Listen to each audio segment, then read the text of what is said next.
जब सुने के होई भोजपुरी गाना बस बजे के चाही गाना।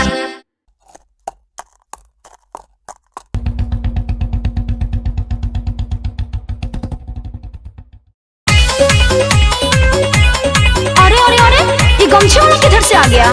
ए मैडम, क्या है? गमछे वाला किसको बोल रहे हैं? हाँ तो और क्या बोले, गवार कहीं का। ए मैडम, बहुत हो गया। आप जानती क्या हो इस गमछी के बारे में? क्या है? यूपी बिहार का शान है ये गमछी। अच्छा। आन बान शान पहचान है गमछिया, सच कहीं मोर गुमान है गमछिया। चल हट गवार कहीं का। आन बान शान पहचान है गमछिया, सच कहीं मोर गुमान है गमछिया। देखने में तुमको भले गवार लगते हैं, वो तो है ये हो। तोरा का पता है गमछिए से का? हम तो रंगदार लगते हैं। तोरा का पता है गमछिए से अच्छा। तो रंगदार लगते हैं। क्या मैडम? क्या है? समझे या और समझाएं? अरे हमको क्या समझाओगे? जरा सोचिए मैडम, अगर यही गमछी वाले बिहार यूपी के लोग अच्छा। आपकी कंपनियों में काम नहीं करते तो आप सबों के कंपनियों में ताला लग जाए। अरे तुमको नहीं पता है टेक्नोलॉजी कितना आगे चला गया, बुद्धू कहीं का। पूरा हिंदुस्तान बसता मेरे बिहार में। अच्छा। इज्जत आदर करना मेरे संस्कार में। क्या समझे? अच्छा कैसे? तो बोलिए बिहार का स्पेलिंग। अरे तो ये कौन सी बड़ी बात है?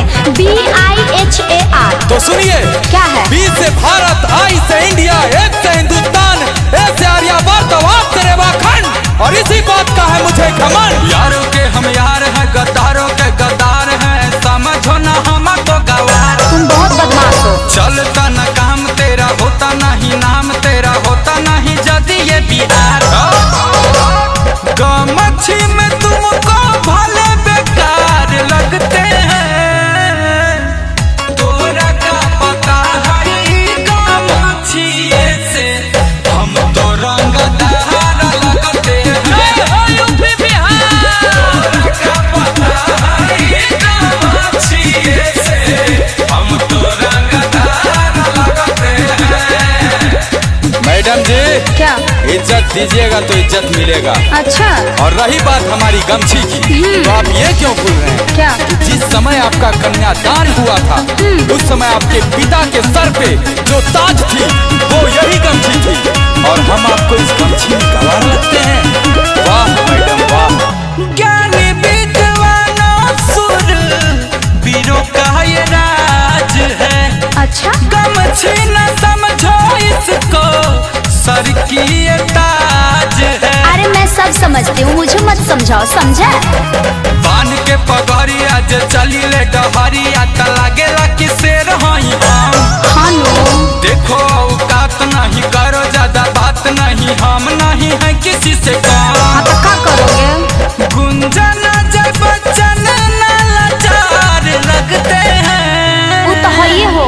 तोरा का पता है गमछिए से कहाँ? तो रंगदार लगते हैं। ज्यादा स्मार्ट मत बोलो। तोरा का पता है गमछिए से हम तो रंगदार लगते हैं। अच्छे हो और सच्चे हो, एक बिहारी 100 पे भारी।